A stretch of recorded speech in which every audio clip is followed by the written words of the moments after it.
Capítulo 4. Da confissão. Artigo 197. O valor da confissão se aferirá pelos critérios adotados para os outros elementos de prova, e para sua apreciação o juiz deverá confrontá-la com as demais provas do processo, verificando se entre ela e estas existe compatibilidade ou concordância. Artigo 198.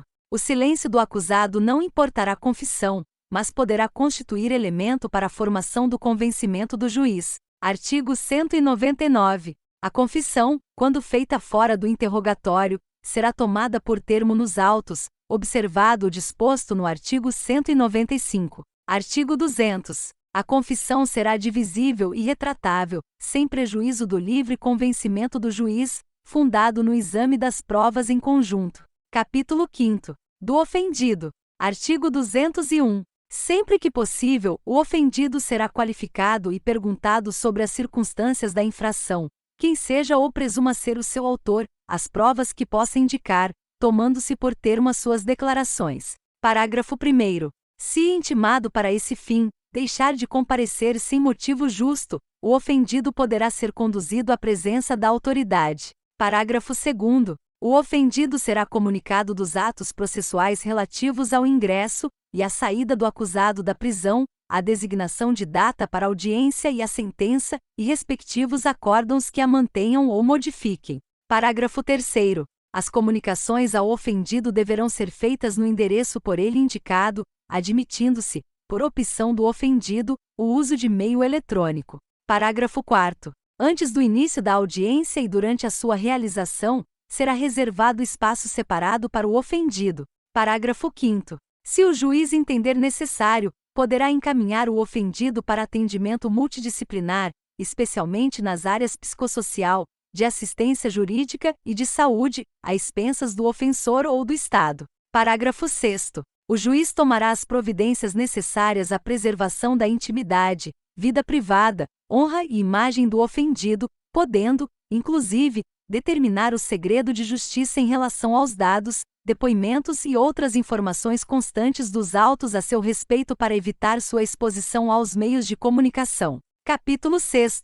Das testemunhas. Artigo 202. Toda pessoa poderá ser testemunha. Artigo 203. A testemunha fará, sob palavra de honra, a promessa de dizer a verdade do que souber e for perguntado, devendo declarar seu nome, sua idade, seu estado e sua residência, sua profissão, lugar onde exerce sua atividade, se aparente, e em que grau, de alguma das partes, ou quais suas relações com qualquer delas, e relatar o que souber, explicando sempre as razões de sua ciência ou as circunstâncias pelas quais possa avaliar-se de sua credibilidade. Artigo 204. O depoimento será prestado oralmente, não sendo permitido à testemunha trazê-lo por escrito. Parágrafo único. Não será vedada à testemunha, entretanto, breve consulta a apontamentos. Artigo 205. Se ocorrer dúvidas sobre a identidade da testemunha, o juiz procederá à verificação pelos meios ao seu alcance, podendo, entretanto, tomar-lhe o depoimento desde logo. Artigo 206. A testemunha não poderá eximir-se da obrigação de depor. Poderão, entretanto, recusar-se a fazê-lo o ascendente ou descendente, o afim em linha reta, o cônjuge, ainda que desquitado, o irmão, e o pai, a mãe, ou o filho adotivo do acusado, salvo quando não for possível, por outro modo, obter-se ou integrar-se à prova do fato e de suas circunstâncias. Artigo 207. São proibidas de depor as pessoas que, em razão de função, ministério, ofício ou profissão, devam guardar segredo, salvo se, desobrigadas pela parte interessada, quiserem dar o seu testemunho. Artigo 208. Não se deferirá o compromisso a que alude o artigo 203 aos doentes e deficientes mentais e aos menores de 14 anos, nem às pessoas a que se refere o artigo 206. Artigo 209. O juiz, quando julgar necessário, poderá ouvir outras testemunhas, além das indicadas pelas partes. Parágrafo 1º. Se ao juiz parecer conveniente, serão ouvidas as pessoas a que as testemunhas se referirem. Parágrafo 2º. Não será computada como testemunha a pessoa que nada souber que interesse a decisão da causa. Artigo 210. As testemunhas serão inquiridas cada uma de per si, de modo que umas não saibam nem ouçam os depoimentos das outras, devendo o juiz adverti-las das penas cominadas ao falso testemunho. Parágrafo único. Antes do início da audiência e durante a sua realização, serão reservados espaços separados para a garantia da incomunicabilidade das testemunhas. Artigo 211. Se o juiz, ao pronunciar sentença final, reconhecer que alguma testemunha fez afirmação falsa, calou ou negou a verdade, remeterá cópia do depoimento à autoridade policial para a instauração de inquérito.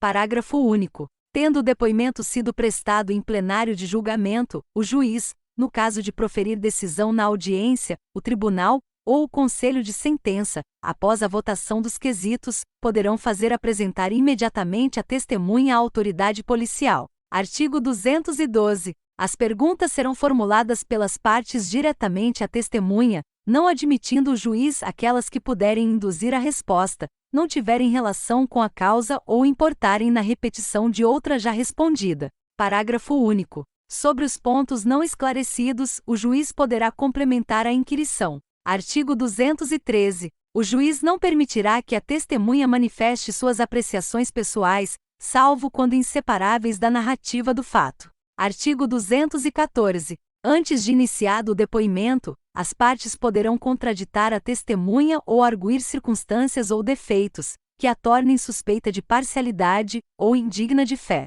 O juiz fará consignar a contradita ou arguição e a resposta da testemunha, mas só excluirá a testemunha ou não lhe deferirá compromisso nos casos previstos nos artigos 207 e 208. Artigo 215. Na redação do depoimento, o juiz deverá cingir-se, tanto quanto possível, às expressões usadas pelas testemunhas, reproduzindo fielmente as suas frases. Artigo 216. O depoimento da testemunha será reduzido a termo, assinado por ela, pelo juiz e pelas partes. Se a testemunha não souber assinar ou não puder fazê-lo, pedirá a alguém que o faça por ela, depois de lido na presença de ambos. Artigo 217. Se o juiz verificar que a presença do réu poderá causar humilhação, temor ou sério constrangimento à testemunha ou ao ofendido, de modo que prejudique a verdade do depoimento, fará a inquirição por videoconferência e, somente na impossibilidade dessa forma,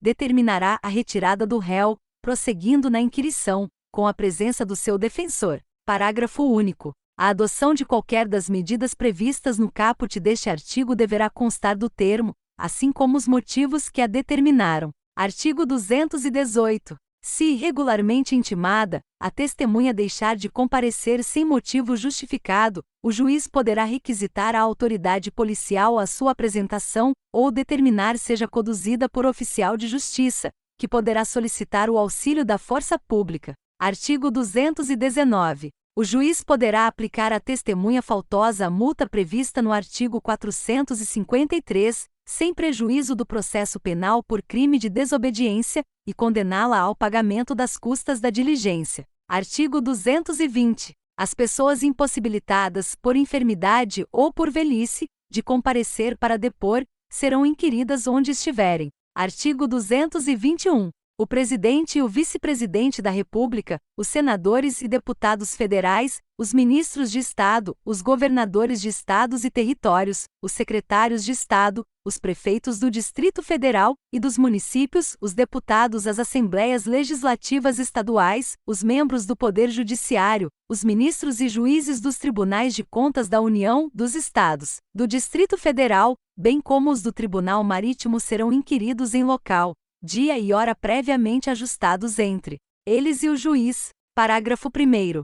O presidente e o vice-presidente da República, os presidentes do Senado Federal, da Câmara dos Deputados e do Supremo Tribunal Federal poderão optar pela prestação de depoimento por escrito, caso em que as perguntas, formuladas pelas partes e deferidas pelo juiz, e serão transmitidas por ofício. Parágrafo 2º. Os militares deverão ser requisitados à autoridade superior. Parágrafo 3º. Aos funcionários públicos aplicar-se ao disposto no artigo 218, devendo, porém, a expedição do mandado ser imediatamente comunicada ao chefe da repartição em que servirem, com indicação do dia e da hora marcados. Artigo 222. A testemunha que morar fora da jurisdição do juiz será inquirida pelo juiz do lugar de sua residência, expedindo-se, para esse fim, carta precatória, com prazo razoável, intimadas as partes. Parágrafo 1º. A expedição da precatória não suspenderá a instrução criminal. Parágrafo 2º. Findo o prazo marcado, poderá realizar-se o julgamento, mas, a todo tempo, a precatória, uma vez devolvida, será junta aos autos. Parágrafo 3º. Na hipótese prevista no caput deste artigo, a oitiva de testemunha poderá ser realizada por meio de videoconferência ou outro recurso tecnológico de transmissão de sons e imagens em tempo real, permitida a presença do defensor e podendo ser realizada, inclusive, durante a realização da audiência de instrução e julgamento. Artigo 222-A. As cartas rogatórias só serão expedidas se demonstrada previamente a sua imprescindibilidade, arcando a parte requerente com os custos de envio. Parágrafo único. Aplica-se às cartas rogatórias o disposto nos parágrafo 1º e 2º do artigo 222 deste Código. Artigo 223. Quando a testemunha não conhecer a língua nacional, será nomeado intérprete para traduzir as perguntas e respostas. Parágrafo único. Tratando-se de mudo, surdo ou surdo-mudo, proceder-se-á na conformidade do artigo 192. Artigo 224. As testemunhas comunicarão ao juiz, dentro de 1 ano, qualquer mudança de residência, sujeitando-se, pela simples omissão, às penas do não comparecimento. Artigo 225. Se qualquer testemunha houver de ausentar-se, ou por enfermidade ou por velhice, inspirar receio de que ao tempo da instrução criminal já não exista, o juiz poderá, de ofício ou a requerimento de qualquer das partes, tomar-lhe antecipadamente o depoimento.